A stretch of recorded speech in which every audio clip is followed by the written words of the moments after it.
Her true story. From Tennessee, my son-in-law threw coffee at me and said, "You eat, but don't help," and slammed my plate down, so I sold the house while they slept. They said I took up space. I took the land instead. "You eat, but don't help," he barked, turning to me, his face red. "You just sit here like you're the queen of this house, and you sure as hell aren't entitled to live here like a damn freeloader." It was supposed to be a quiet Sunday morning, the kind where the sun filtered lazily through the kitchen blinds and the smell of toast and coffee filled the air. I had gotten up early, as I always did, careful not to wake anyone. My knees creaked and ached with every step, but I had grown used to that. After all, when you're 72 and your hip has been through surgery, pain becomes as familiar as breath. I had made my way to the kitchen, set the table, like I used to when George was still alive, and waited. My daughter Lila came down first, in her robe, yawning and scrolling through her phone. She barely looked up when I said good morning. Then came the kids, Olivia and Ben, 10 and 7. They smiled at me, sweet as always, and sat down to their usual spots. And then he entered. Derek, my son-in-law. 6'2", big-shouldered, with a look that could slice granite. He did not speak at first, just poured himself a cup of coffee, then grabbed a plate of eggs Leela had fried. He sat down heavily at the head of the table and began eating without a word. I sat in the far corner, like I always did now, at the edge of the table. My plate had one slice of toast and a bit of scrambled egg. I didn't want to be a burden. I never asked for anything more. I smiled. I always tried to smile. "Morning, Derek," I said, gently. He didn't respond. Just chewed. Loud and hard. The silence thickened. Lila pretended not to notice. The kids whispered something to each other about a video game. I reached for my tea, trying not to spill, when Derek's chair suddenly screeched backward. "You know what? I'm sick of this," he said sharply. We all froze. "You eat, but don't help," he barked, turning to me, his face red. "You just sit here like you're the queen of this house." Lila's head snapped up. Olivia dropped her spoon. Ben shrank back into his seat. I looked at him, stunned. I try to help, Derek. My hip is still healing," the doctor said. He laughed, a cruel, joyless sound. "Your hip? You have been here for 6 months, doing nothing but taking up space, using our water, our electricity, eating our food." "Derek, please," Lila said under her breath, eyes wide.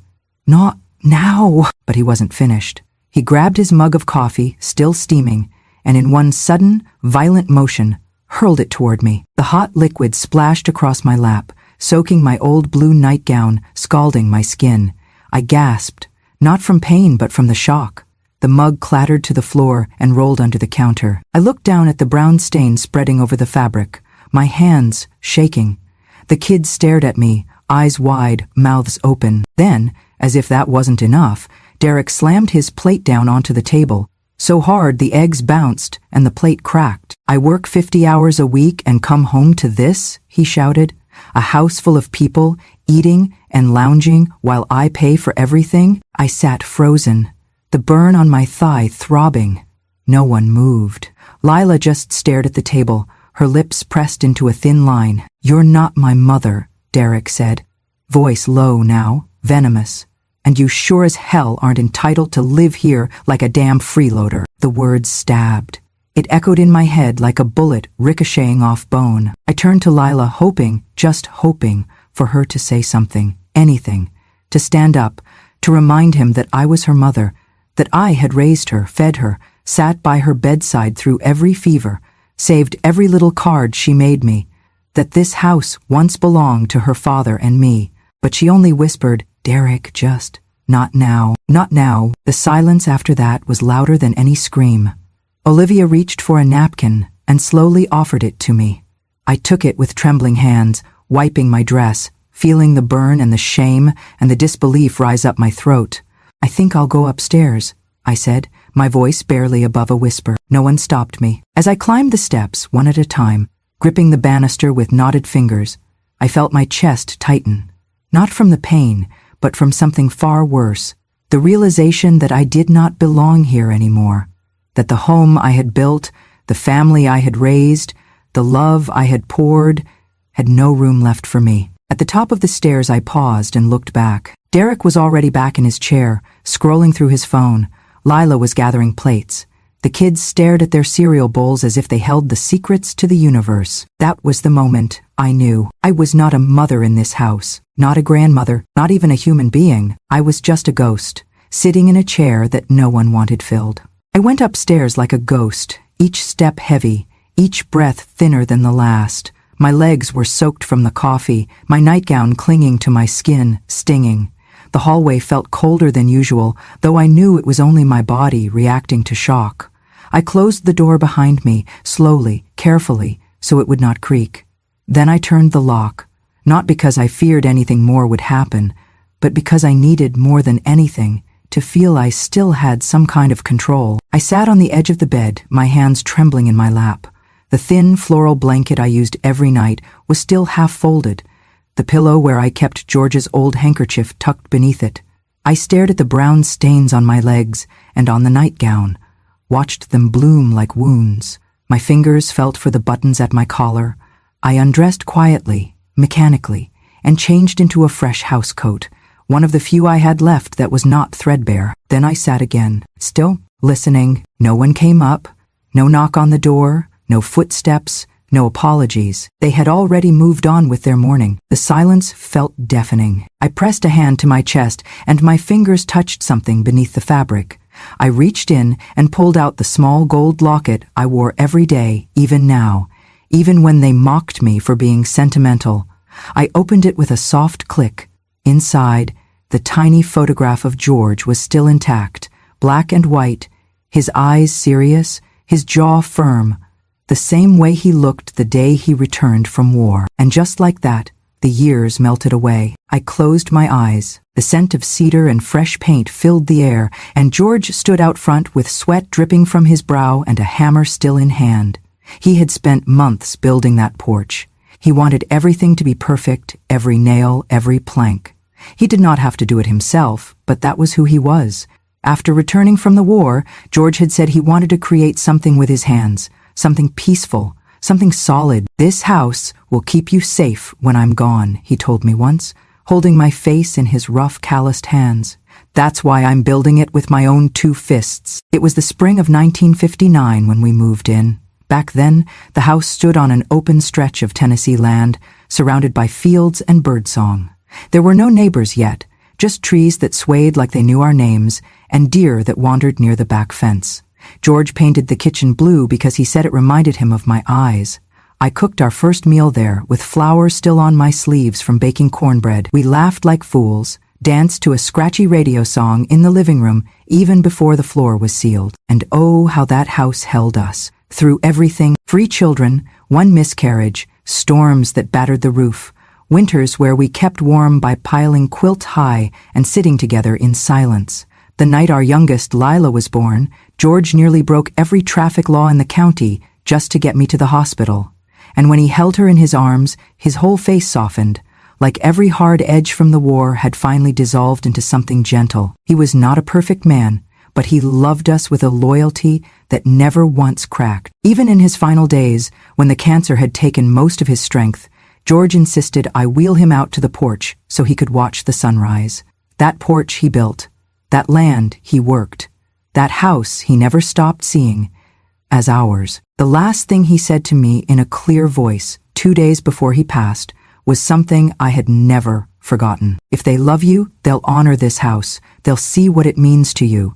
If they don't, Mabel, don't sign anything. Not a damn thing. This house was built with love.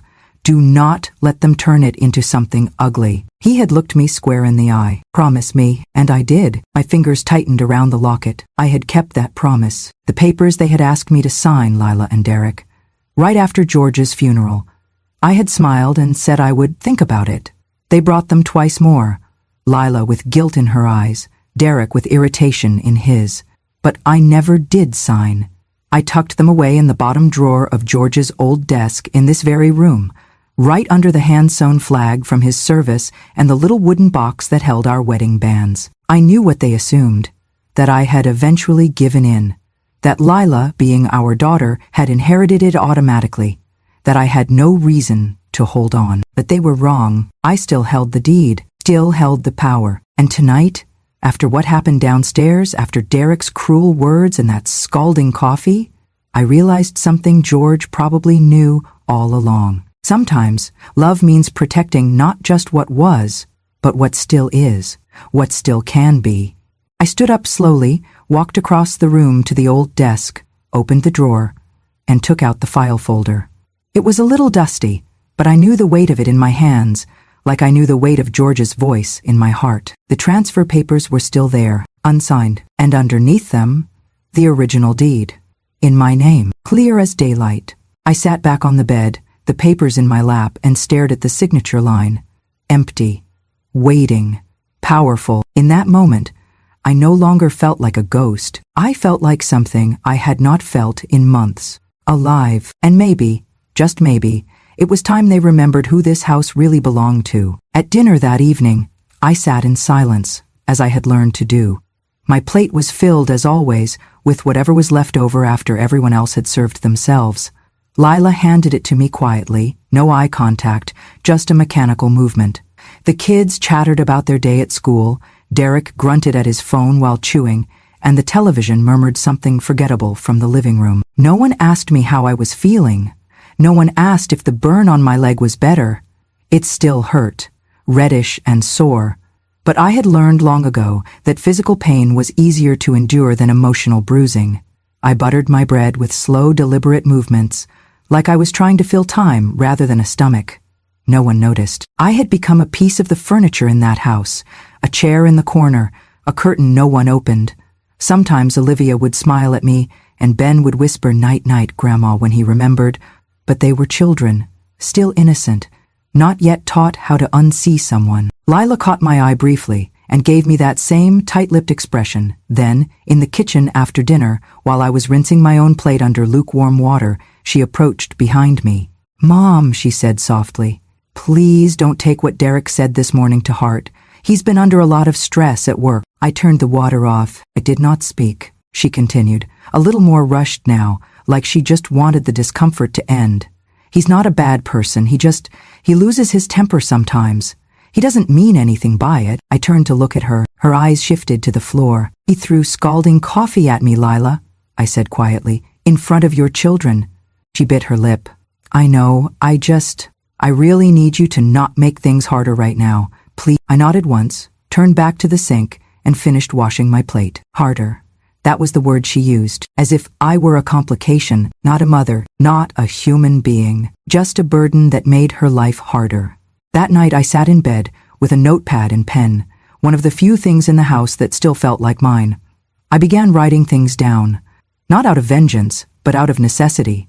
Words, dates, phrases. January 18.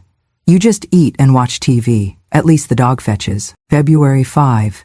Threw my medication box in the drawer, said, "Keep your pills out of my kitchen." March 12th, rolled his eyes at my cardigan on the back of the chair. "Are you hanging laundry in my dining room now?"